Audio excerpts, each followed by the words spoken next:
안녕하세요. 공대생의 심야서재입니다. 오늘은 제 두 번째 부캐인 툴투리가 만든 템플릿을 가지고 왔습니다. 템플릿 제목은 간단한 가계부 템플릿입니다. 이 템플릿의 목적은 지출과 수입 항목을 관리하는 것입니다. 화면을 보시면서 간단하게 설명을 지금부터 해드리도록 하겠습니다. 좌측 화면에 보시면 월별 집계표가 보이죠? 집계표에는 월별로 각각의 수입과 지출 항목을 집계할 수 있도록 만들어 놨습니다. 이 모든 항목들은 수동으로 계산하는 게 아니라 자동으로 계산되도록 만들어 놨고요. 각 월별로 예산 항목을 설정하게 되면 그 예산 항목에 따라서 실제 비용이 어느 정도 지출이 됐는지, 현재 상태가 안전한지 그렇지 않은지 이런 것을 판단하도록 시스템이 자동적으로 계산을 해줍니다. 오른쪽 화면에 보시면 가계부를 입력할 수 있는 그런 화면이 있습니다. 먼저 캘린더가 보이죠? 자, 이 캘린더에서는 여러분들이 지출이나 수입 항목을 개별적으로 입력을 하면 되는데요. 입력하는 방법은 두 가지가 있습니다. 오른쪽 위에 있는 새로 만들기 버튼을 클릭하셔서 지출이나 수입 항목을 입력하셔도 되고요. 혹은 각각의 개별적인 날짜에서 항목 추가 버튼을 클릭하셔서 지출이나 수입 항목을 입력하시면 됩니다. 그럼 제가 먼저 새로 만들기 버튼을 클릭해서 한번 지출 항목을 입력해 보도록 하겠습니다. 자, 이렇게 새로 만들기 버튼을 클릭하면 새로운 항목을 입력할 수 있는 화면이 나오죠. 여기서 여러분들이 지출 분야나 혹은 수입 분야를 입력을 하시면 되는데요. 근데 처음부터 아무것도 없이 입력할 게 아니라 템플릿을 이용해서 입력을 하면 조금 더 편리하게 입력을 할 수 있습니다. 템플릿을 선택할 수 있는 방법은 화면 아래 본문에서 지출 입력이나 수입 입력 둘 중에 한 가지를 선택하시면 되는데요. 먼저 지출 입력을 선택해 보도록 하겠습니다. 지출 항목이 기본적으로 설정이 되어 있습니다. 자, 날짜는 3월 28일이 자동적으로 입력이 되어 있습니다. 이건 템플릿에서 기본적으로 3월 28일로 설정을 해놨기 때문에 이렇게 나온 거고요. 여러분들은 그날 날짜에 따라서 실제 입력하는 날짜로 변경을 꼭 해주셔야 됩니다. 그리고 두 번째는 수입 분야인지 지출 분야인지 설정을 해주셔야 되거든요. 수입 분야인지 지출 분야인지 설정하는 방법은 이 비어 있음이라고 하는 이 글자를 클릭하시면 되고요. 자, 처음에는 아무런 목록이 나오지 않습니다. 이럴 때는 긴장하지 마시고요. 페이지를 검색하거나 새 페이지를 생성하세요. 이 글자를 마우스로 클릭을 해주면 됩니다. 자, 그러면 잠시 기다리시면 수입과 지출 두 가지가 나옵니다. 자, 이 중에서 우리는 지출을 선택할 거니까 지출 항목을 마우스로 선택을 해주시면 자, 지출 항목이 이렇게 들어가 있습니다. 그 다음에 바깥쪽 영역을 마우스로 클릭을 해주시면 자, 수입이냐 지출이냐 이 분야에는 지출이 입력된 것을 볼 수가 있습니다. 자, 지출이 설정되면 이날은 지출이 발생된다는 얘기니까 굳이 무지출 데이는 자동적으로 활성화가 되어 있지 않습니다. 자, 다음에 지출이기 때문에 수입 분야와 수익 금액은 우리가 무시하면 될 것 같고요. 자, 그 다음에는 지출 분야, 실제로 어떤 분야에 우리가 돈을 썼는지 그 부분을 입력하는 항목이 되겠습니다. 역시 마찬가지로 비어있음이라는 이 부분을 마우스를 클릭을 해주시면은 자, 뭔가 목록을 선택할 수 있는 화면이 나오죠. 자, 여기서 페이지를 검색하거나 이 부분을 마우스로 역시 클릭을 해줍니다. 자, 그러면 제가 미리 만들어 놓은 몇 가지 목록이 나옵니다. 자, 이 중에서 여러분들에게 해당되는 항목을 선택하시면 되는데요.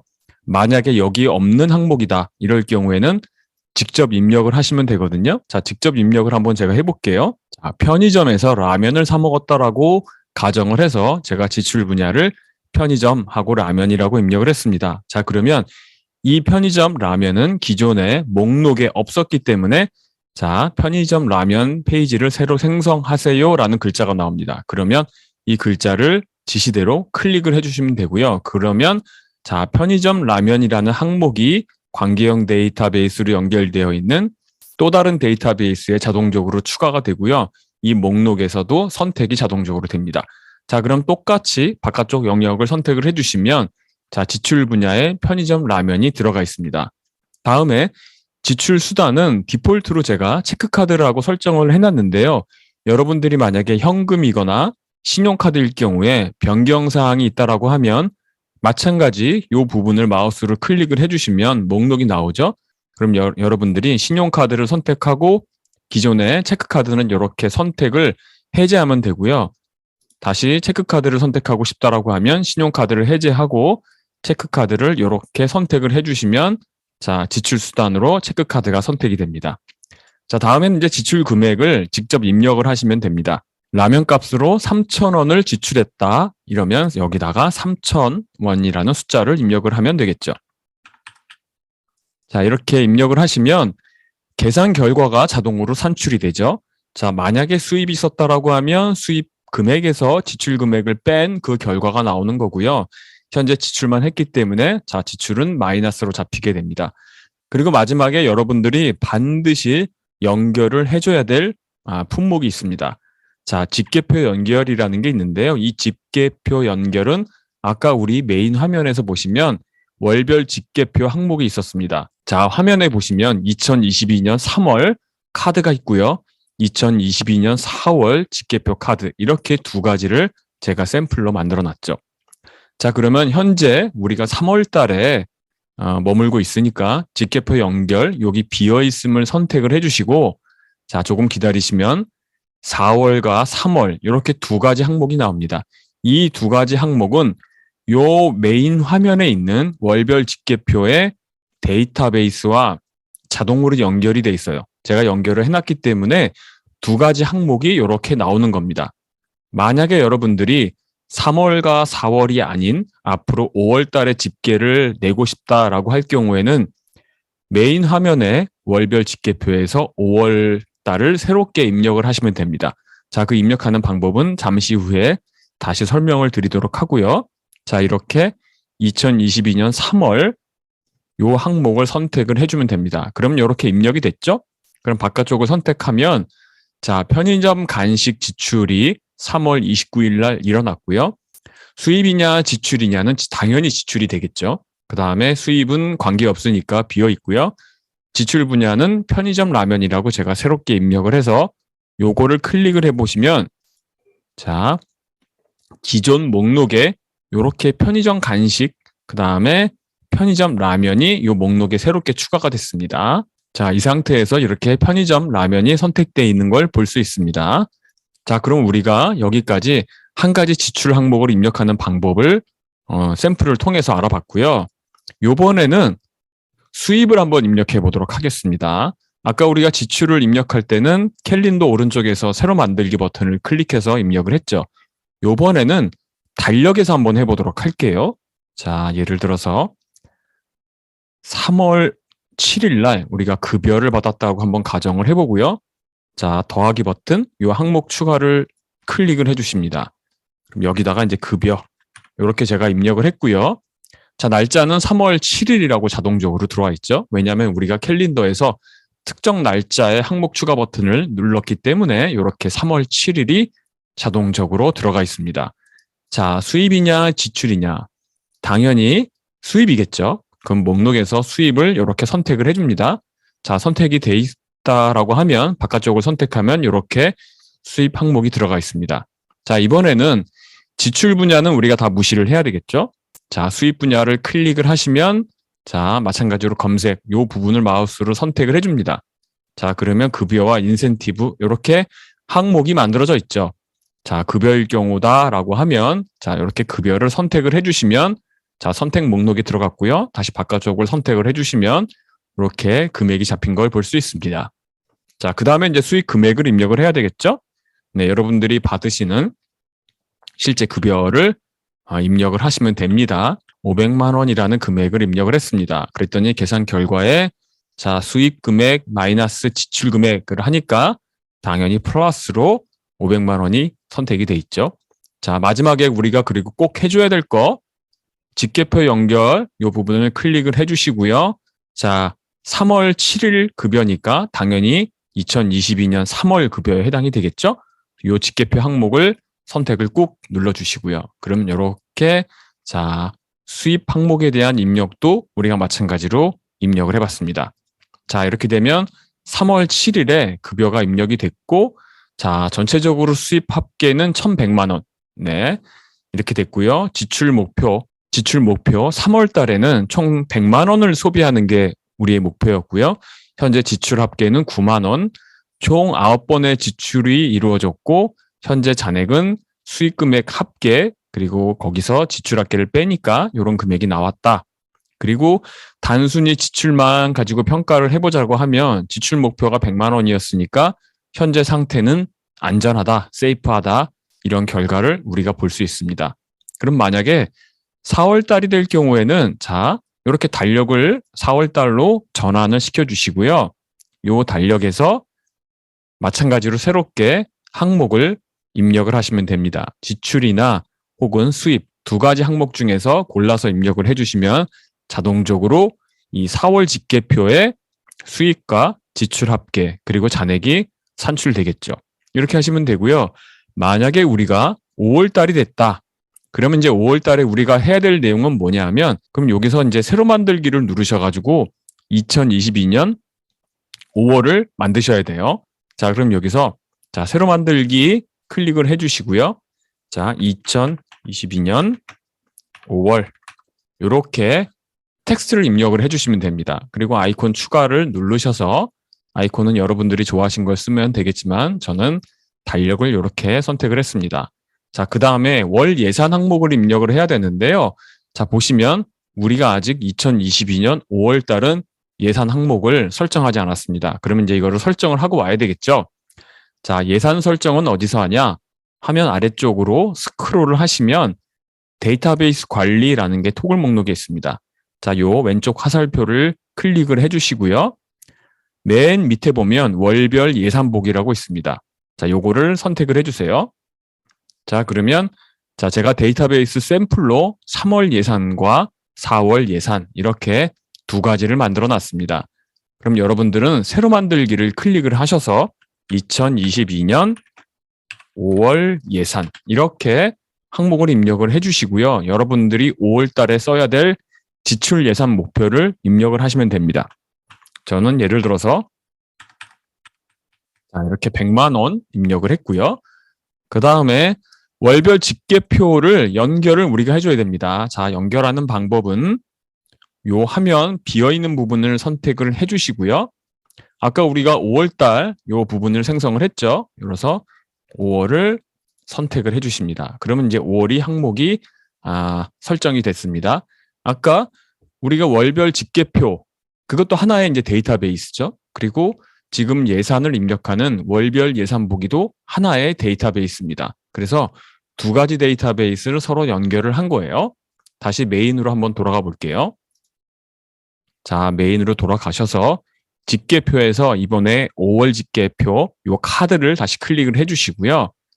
이렇게 보시면 아까 우리가 5월 예산을 연결을 했죠. 집계표 데이터베이스와 월별 예산 보기 데이터베이스가 서로 연결이 돼 있기 때문에 이렇게 월 예산에 2022년 5월 예산이라는 항목이 자동으로 들어와 있습니다. 다시 한번 볼까요? 월별 예산 보기에서 우리가 5월 예산 항목을 만들어 놓고 여기서 집계표를 지금 5월 달을 연결을 해줬죠. 그렇기 때문에 메인에 가서 5월 달 카드로 선택을 하시면 이렇게 월 예산 항목에 2022년 5월 예산 항목이 들어와 있는 겁니다. 그러면 우리가 예를 들어서 예산에 다시 이동을 해볼게요. 여기서 이거를 100만 원이 아니라 만약에 300만 원을 내가 5월 달에 지출하는 걸 목표로 하겠다. 이렇게 300만 원으로 수정을 했어요. 그러면 간단한 가계부로 메인으로 돌아가서 5월 달을 선택해 보시면 이렇게 월 지출 목표에 300만 원이 자동으로 들어와 있습니다. 왜 이렇게 자동으로 들어와 있을 수 있냐 하면 예산 목록 보기의 데이터베이스와 이 집계표 데이터베이스가 서로 연관을 맺고 있기 때문에 자동적으로 거기서 예산 목록 보기에서 설정한 금액이 연동이 자동으로 된다. 이런 개념으로 이해를 하시면 되겠습니다. 자, 이렇게 되면 5월달 집계표 카드를 추가하고 월별 예산 보기도 추가를 해서 5월달에 만약에 우리가 새로운 금액을 입력한다라고 했을 때 당연히 집계표 연결이 되겠죠. 지금은 3월달이지만 4월달을 스킵하고 5월달에 한번 지출 항목을 입력해 보도록 하겠습니다. 자, 항목 추가를 선택하고 지출 입력, 요 템플릿을 선택을 해주시면 자, 빨리 입력을 할 수 있죠. 커피를 우리가 한 잔 마신 거예요. 지출 항목은 자, 아까 우리가 입력을 했던 것처럼 지출, 그리고 지출 분야. 자, 한번 클릭하시면 목록이 나오는데요. 여기서 단어를 한 글자를 치시면 해당하는 항목을 빨리 찾아줍니다. 자, 우리는 커피 항목이니까 이렇게 커피를 선택을 해주시면 되고요. 지출 수단은 체크카드, 그 다음에 지출 금액은 4,500원 이렇게 제가 입력을 했습니다. 그리고 직계표 연결을 해야 되겠죠? 자, 직계표는 아까 우리가 월별 직계표에서 5월달 항목을 생성했잖아요. 그럼 당연히 직계표 연결은 5월달이 돼야 됩니다. 이렇게 5월달로 설정을 해주시고 바깥쪽으로 선택해 보시면, 자, 아까 우리가 5월달 지출 예산은 300만 원이었죠? 그래서 여기 300만 원이 정확하게 입력이 되어 있습니다. 그리고 지출 합계는 우리가 5월 2일 날 커피를 사 먹었기 때문에 지출 합계 4,500원이고 지출 건은 총 한 건이고요. 현재 잔액은 자, 지출 목표인 예산 300만 원에서 자, 4,500원을 썼기 때문에 이렇게 금액이 사용이 됐고요. 잔액이 이렇게 표시가 됩니다. 그리고 현재 상태는 자, 300만 원을 초과하지 않았기 때문에 안전하다 이렇게 나옵니다. 만약에 300만 원이 초과됐다라고 하면 어떤 메시지가 나올까요? 이렇게 위험하다라고 해서 메시지가 나옵니다. 이런 것들은 제가 수식으로 다 만들어 놨기 때문에 이렇게 평상시에는 이 속성이 숨겨져 있고요. 바깥쪽 화면에는 이 갤러리 항목의 그 직계표 항목들을 볼 수 있게 이렇게 설정이 되어 있습니다. 자, 데이터베이스 관리 쪽은 여러분들이 절대 지우시면 안 돼요. 지금은 우리가 캘린더 베이스로 월별로 지금 이 가계부 데이터를 입력을 하죠. 근데 만약에 내가 전체 데이터를 다 보고 싶다 이럴 경우에는 자, 데이터베이스 관리 밑에 전체 가계부 입력 데이터 보기 이 글자를 클릭하시면 입력된 전체 데이터를 보실 수 있습니다. 자, 그리고 이번에는 수입 지출 집계 보기. 자, 이거를 클릭하시면 수입 분야의 합계, 그 다음에 지출 분야의 전체 합계도 이렇게 볼 수 있습니다. 그리고 또 하나, 이번에는 지출 분야만 보고 싶다라고 할 경우에는 자, 지출 분야의 전체 금액 합계도 볼 수 있고요. 개별적인 금액들도 확인할 수 있습니다. 수입 분야도 마찬가지고요. 그 다음에 지출 수단 보기를 클릭하시면 체크카드로는 이런 항목들이 지출됐고 총 합계는 94,500원이 지출됐다. 이렇게 신용카드와 현금 이렇게 수단별로도 볼 수 있고요. 금액을. 마지막으로 월별 예산 보기 아까 우리가 설정을 했었죠. 이렇게 보시면 3월 예산, 4월 예산, 5월 예산 이렇게 월별로 예산을 편성해 놓으면 되고요. 만약에 여러분들이 6월 예산을 새롭게 편성을 했다. 그러면 이렇게 새로 만들기를 클릭하시고 각각의 목표 예산 설정하고요. 직계표에도 2022년 6월이라는 카드를 새롭게 추가하시고 여기다가 6월 항목을 연결을 하시면 됩니다. 그리고 만약에 여기 화면에 보시면 지금은 ATM 이렇게 아이콘이 들어와 있는데 방금 제가 만든 5월 예산에는 아이콘이 없잖아요. 만약에 아이콘을 할당하고 싶으시면 자, 열기 버튼을 이렇게 클릭을 해주시고요. 아이콘 추가 한번 눌러주시고 아이콘을 이렇게 ATM으로 변경을 해주시면 됩니다. 그러면 똑같이 이렇게 ATM이라는 아이콘이 설정이 됐습니다. 자, 다시 이렇게 메인으로 이동을 했고요. 자, 메인으로 이동을 하시면 현재 캘린더가 메인의 중심이죠. 그래서 캘린더 베이스로 여러분들이 수입이나 지출 항목을 입력을 하시면 되고요. 자, 지출만 보고 싶을 때는 이 지출만 보기 글자를 클릭하시면 자, 이렇게 전체 지출 항목을 볼 수 있고요. 수입만 보기를 선택하시면 자, 수입에 해당하는 항목만 보실 수도 있습니다. 자, 간단한 가계부라는 템플릿을 여러분들께 소개를 해드렸고요. 프로일잘러의 슬기로운 노션 활용법이라는 책을 쓴 저자입니다. 제 책이 만약에 궁금하신 분들이 계시다면 화면 상단에 있는 요 예스24 링크를 클릭하시면 제 책을 온라인으로 구매하실 수 있고요. 혹은 시중에 대형 서점에 방문하시면 직접 오프라인에서도 책을 구매하실 수 있습니다. 책도 많이 사랑해 주셨으면 좋겠고요. 저는 앞으로 디지털 그리고 생산성 프로그램을 활용하는 작가이자 강사로서 노션 템플릿으로 아주 많은 템플릿들을 만들어서 업로드를 할 계획입니다. 오늘 가계부를 중심으로 해서 여러 가지 다양한 템플릿을 업로드 할 거니까요. 많은 관심을 갖고 지켜봐 주시면 감사하겠습니다. 마지막으로 구독과 좋아요 그리고 알림 설정 해주시면 아주 감사하겠고요. 제가 영상을 만드는데 아주 큰 보탬이 될 것 같습니다. 응원 부탁드리겠습니다. 감사합니다. 오늘 간단한 가계부 템플릿 활용법을 설명해 드렸습니다. 자, 이상 공대생의 심야 서재 부캐 툴툴이었습니다. 감사합니다. 이상 마치겠습니다.